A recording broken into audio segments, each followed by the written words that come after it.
দেখো, ন্যায়সম্মত প্রত্যক্ষের লক্ষণ। হ্যাঁ, এটা 5th টপিক আছে, 5 নম্বর টপিক বা চ্যাপ্টার।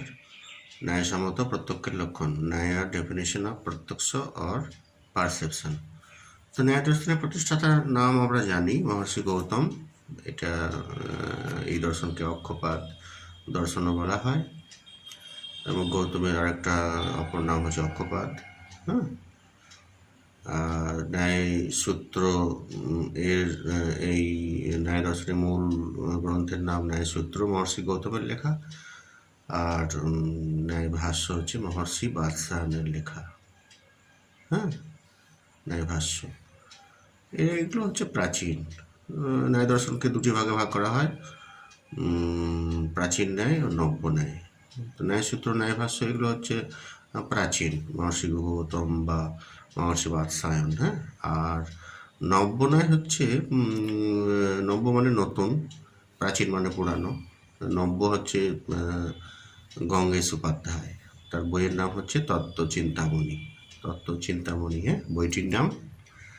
লেখক হচ্ছেন গঙ্গেশ উপাধ্যায়। নব্য ন্যায় বা নব্য নৈয়ায়িক। এবার ন্যায় দর্শন দেখো, প্রমাণ বা জ্ঞান তত্ত্ব, এটা আমাদের সিলেবাসে আছে। হ্যাঁ, তো ন্যায় দর্শনে প্রমাণ 4টি: প্রত্যক্ষ, অনুমান, উপমান, শব্দ। প্রত্যক্ষ কাকে বলে?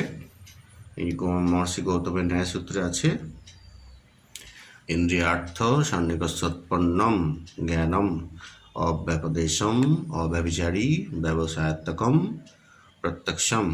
হ্যাঁ, ন্যায় সূত্র মহর্ষি গৌতমের। তাহলে ইন্দ্রিয়ার্থ, প্রথমে ইন্দ্রিয় শব্দের অর্থ দেখো। ইন্দ্রিয় মানে হচ্ছে বাহ্য ইন্দ্রিয়, অর্থাৎ চক্ষু, কর্ণ, নাসিকা, জিহ্বা, ত্বক। হ্যাঁ, এই 5টি বাহ্য ইন্দ্রিয় এবং মন অর্থাৎ অন্তরিন্দ্রিয়। 5টি বাহ্য ইন্দ্রিয় এবং 1টি অন্তরিন্দ্রিয়, এই নিয়ে হচ্ছে 6টি হচ্ছে ইন্দ্রিয়। এরপরে ইন্দ্রিয়ার্থ। হ্যাঁ, অর্থ দেখো, অর্থ মানে হচ্ছে বিষয় বা ইন্দ্রিয়গ্রাহ্য জ্ঞানের বিষয়। তারপরে সন্নিকর্ষ দেখো, সন্নিকর্ষ শব্দ হচ্ছে সংযোগ, অর্থাৎ ইন্দ্রিয়ের সঙ্গে বিষয়ের যে সংযোগ তাকে বলা হচ্ছে সন্নিকর্ষ। অব্যাপদেশ্য মানে বিষয়ের দ্বারা ব্যাপদেশ্য নয়, অর্থাৎ শব্দের দ্বারা প্রকাশযোগ্য নয়। হ্যাঁ, তাকে বলা হয় অব্যাপদেশ্য। অব্যভিচারী, এই যে রয়েছে অব্যাপদেশ্য, তারপর হচ্ছে অব্যভিচারী। অব্যভিচারী মানে হচ্ছে ব্যভিচার নয় বা ব্যভিচারের অভাব। হ্যাঁ, যে জ্ঞান বিষয়ের অনুরূপ। তো যে জ্ঞান বিষয়ের অনুরূপ সেটা তো যথার্থ জ্ঞান হচ্ছে, এটা তো ব্যভিচার হচ্ছে না। হ্যাঁ, জ্ঞানটা যদি বিষয়ের অনুরূপ না হয়, বিষয়টি যেমন, হ্যাঁ, জ্ঞানটা যদি সেরকম না হয় তখন ব্যভিচার হচ্ছে। কিন্তু প্রত্যক্ষ জ্ঞান হচ্ছে অব্যভিচারী, অর্থাৎ ব্যভিচারের অভাব। এখানে বিষয়ের অনুরূপ জ্ঞানই হচ্ছে। আর ব্যবসায়াত্মকম, ব্যবসায়াত্মক শব্দের অর্থ হচ্ছে সংশয় শূন্য বা বিপর্যয় শূন্য, অর্থাৎ নিশ্চয়াত্মক। সেখানে কোনো সংশয় বা বিপর্যয় কিছু নেই, নিশ্চয়াত্মক জ্ঞান। হ্যাঁ, এই শব্দগুলো আমরা ব্যাখ্যা করলাম, ইন্দ্রিয়, অর্থ, সন্নিকর্ষ, তারপরে অব্যাপদেশ্য, হ্যাঁ, অব্যভিচারী, ব্যবসায়াত্মক। বেশ, এই যে প্রত্যেকের লক্ষণ বা প্রত্যেকের সংজ্ঞার যে শব্দগুলো অর্থ বলা হলো, হ্যাঁ,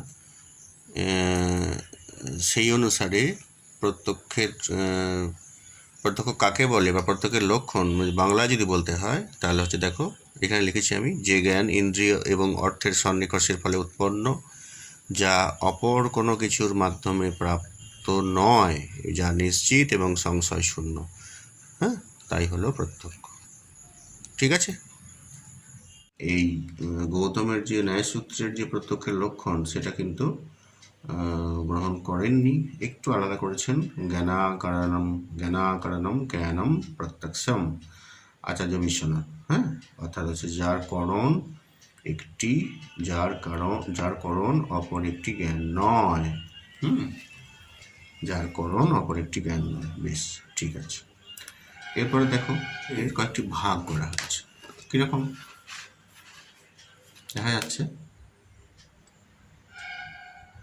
এই প্রত্যক্ষের ভাগ করা হচ্ছে। প্রথম হচ্ছে লৌকিক আর অলৌকিক। লৌকিককে আবার দু ভাগে ভাগ করা হচ্ছে, বাহ্য প্রত্যক্ষ আর মানস প্রত্যক্ষ। ঠিক আছে, বাহ্য আর মানস। বাহ্যকে আবার দুভাগে ভাগ করা হচ্ছে, নির্বিকল্পক সবিকল্পক। তো প্রথমে দেখো প্রত্যক্ষকে দুভাগ, লৌকিক অলৌকিক। লৌকিককে আবার দুভাগ করা হচ্ছে বাহ্য মানস। বাহ্যকে আবার দুভাগ করা হচ্ছে নির্বিকল্পক সবিকল্পক। এই নির্বিকল্পক সবিকল্পক এটা কিন্তু তোমাদের আমার যে পরের ভিডিও অর্থাৎ সিলেবাসের যে 6 নম্বর টপিক বা চ্যাপ্টার আছে সেটা নির্বিকল্পক সবিকল্পকের পার্থক্য এটা আছে। হ্যাঁ, এরপরে ভিডিওতে ওটা পাবে ডিটেলসে। আর অলৌকিকের আবার 3টে ভাগ করছে, সামান্য লক্ষণ প্রত্যক্ষ, জ্ঞান লক্ষণ প্রত্যক্ষ আর যোগজ লক্ষণ প্রত্যক্ষ। এই যে বাহ্য প্রত্যক্ষ মানস প্রত্যক্ষ লৌকিকের ভাগ। হ্যাঁ, নির্বিকল্প প্রত্যক্ষ সবিকল্প প্রত্যক্ষ। আর অলৌকিকের 3টে ভাগ, সামান্য লক্ষণ প্রত্যক্ষ, জ্ঞান লক্ষণ প্রত্যক্ষ, যোগজ লক্ষণ প্রত্যক্ষ। আর সন্নিকর্ষ মানে সংযোগ যেটা বললাম একটু আগে, সেটাও আবার 2টো ভাগ, লৌকিক আর অলৌকিক। লৌকিককে আবার 6 ভাগে ভাগ করা হচ্ছে। দেখে নাও, সংযোগ, সংযুক্ত সমবেত সমবায় অর্থাৎ সংযোগ সন্নিকর্ষ, সংযুক্ত সমবেত সমবায় সন্নিকর্ষ। এই সন্নিকর্ষের ভাগ কিন্তু এগুলো, সন্নিকর্ষে যে লৌকিক তার ভাগগুলো। হ্যাঁ, সমবেত সমবায় সন্নিকর্ষ, সংযুক্ত সমবায় সন্নিকর্ষ, সমবায় সন্নিকর্ষ আর বিশেষণ ভাব সন্নিকর্ষ।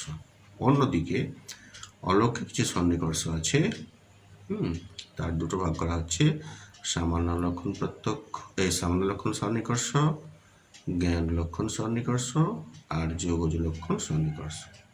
ঠিক আছে, আজকে এইটুকু থাক।